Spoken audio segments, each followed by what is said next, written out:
Hi everyone, Dale here, aka Wonder Knight, back with another video. I hope everybody's doing great out there. And today I wanted to spend some time talking about the Sega Dreamcast. I have a Dreamcast. I've owned it since launch when I got it on 9/9/1999, which I thought was a pretty cool day for them to launch it.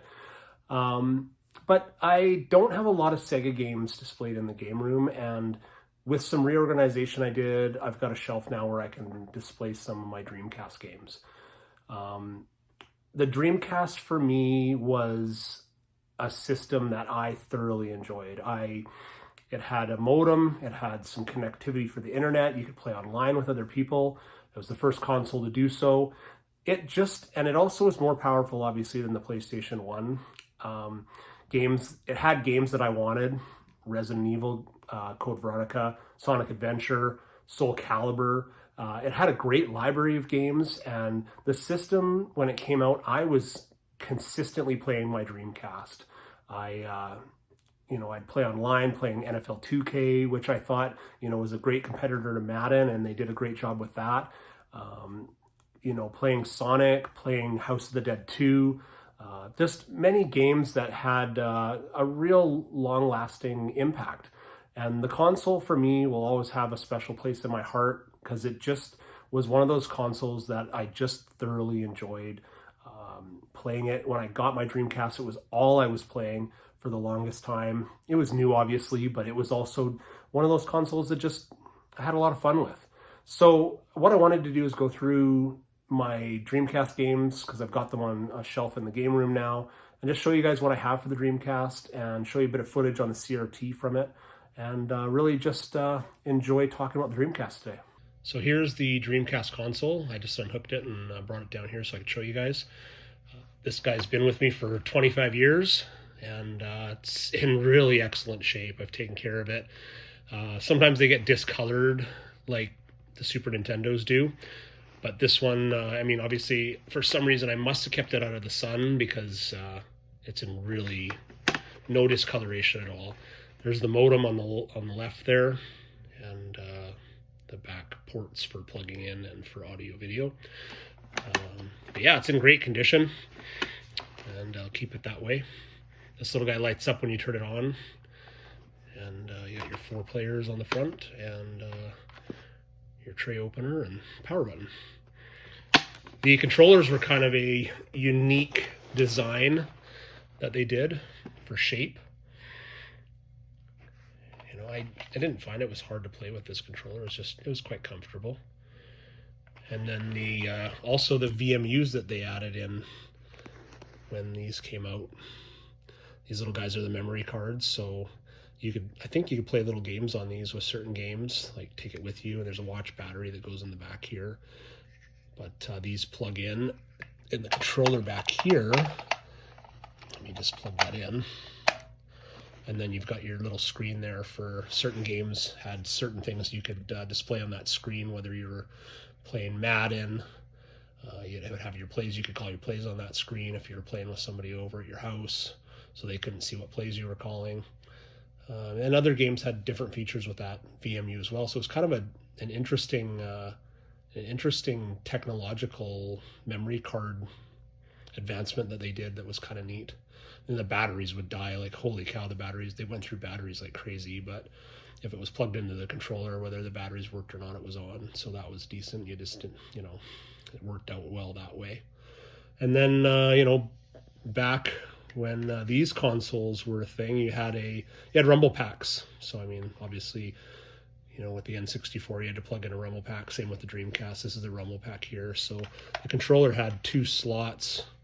So you could have your VMU, or you could have 2 VMUs if you wanted, and then you just plug your rumble pack in there as well. So kind of an interesting design that they went with. And again, these controllers can get discoloration as well, but this one's kept in good shape too. So yeah. So here's the Sega shelf. I got my Sega Game Gear case there. I got an extra controller. I got an extra VMU. I got what I thought was the cooler light gun at the time. Sega had their own Dreamcast light gun, but I thought it looked kind of corny, I guess you could say. It was okay, but this light gun I thought was really cool looking, so that's the one I got for House of the Dead. and then the games there. And yeah, we'll go through the games, like I said, one by one here. But this is the new Sega shelf we got just for the Dreamcast.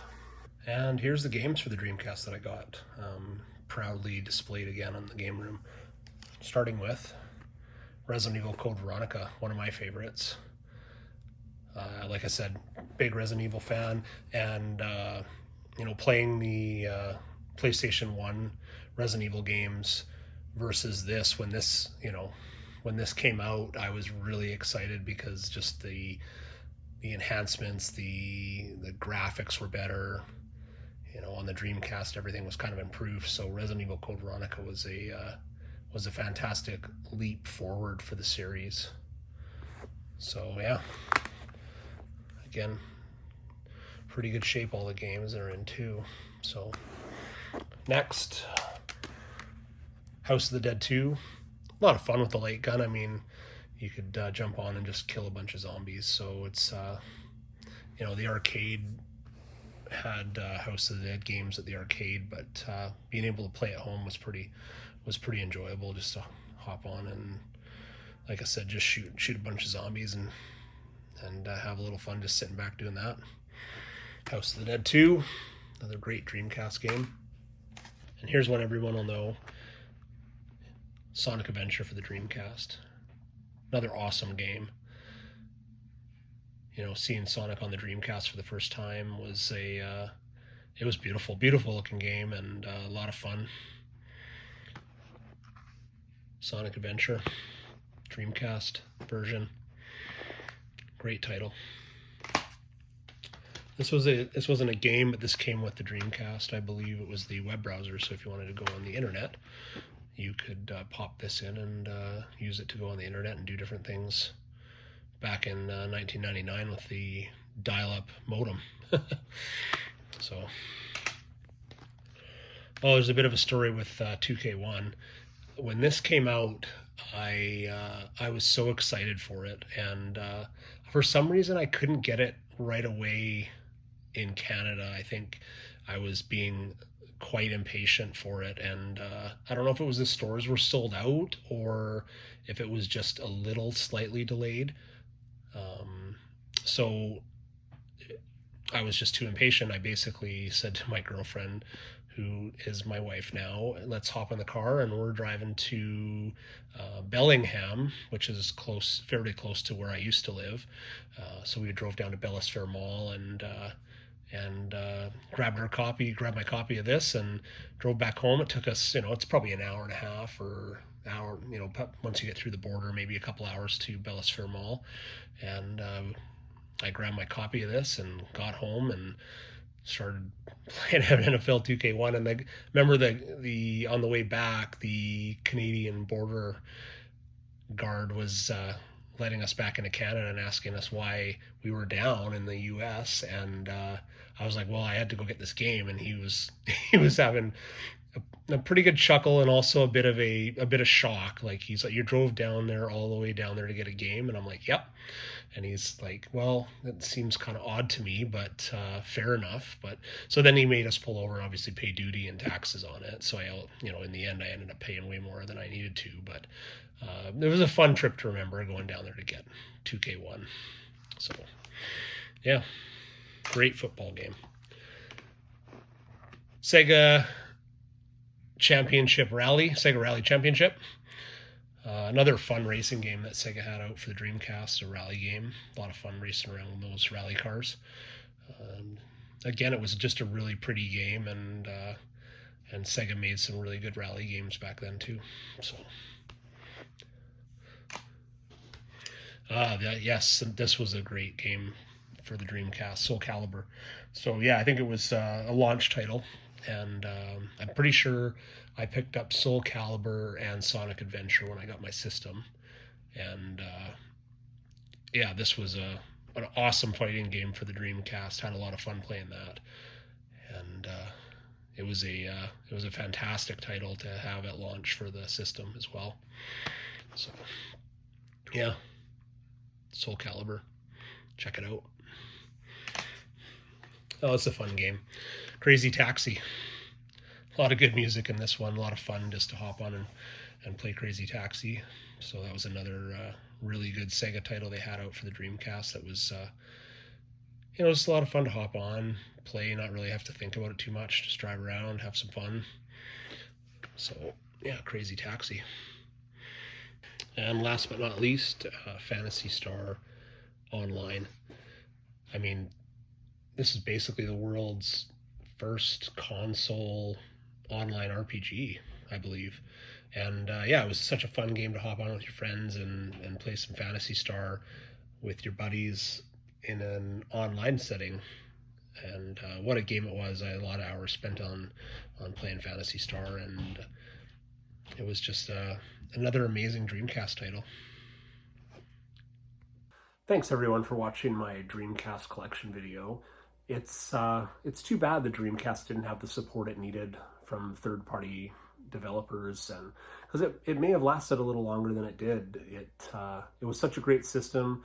It had many features that kind of paved the way for what we had when the PlayStation 2 came out, and GameCube, and other consoles that came after it. It's just Sega had so many mistakes back then with the Saturn and the 32X, and developers just didn't really trust what they were doing. I mean, another big issue was, like I had said earlier in the video, with EA. They had no EA support. It was one of the only consoles that I can remember that had no support from EA, and it just kind of led to its demise, which was really unfortunate that it was Sega's last console that they made. And I'm glad I bought it. I'm glad I enjoyed it. And while my collection is small, it still means a lot to me. And I did have some other games as well that I had sold. Only a couple games. I had Ready to Rumble Boxing, and Flag to Flag was a car racing game. I had bundled those up with a friend's Dreamcast to sell it for him, and he had actually donated it to me, and we had talked about it, and I had sold it for him and bundled a couple games that I had up for it.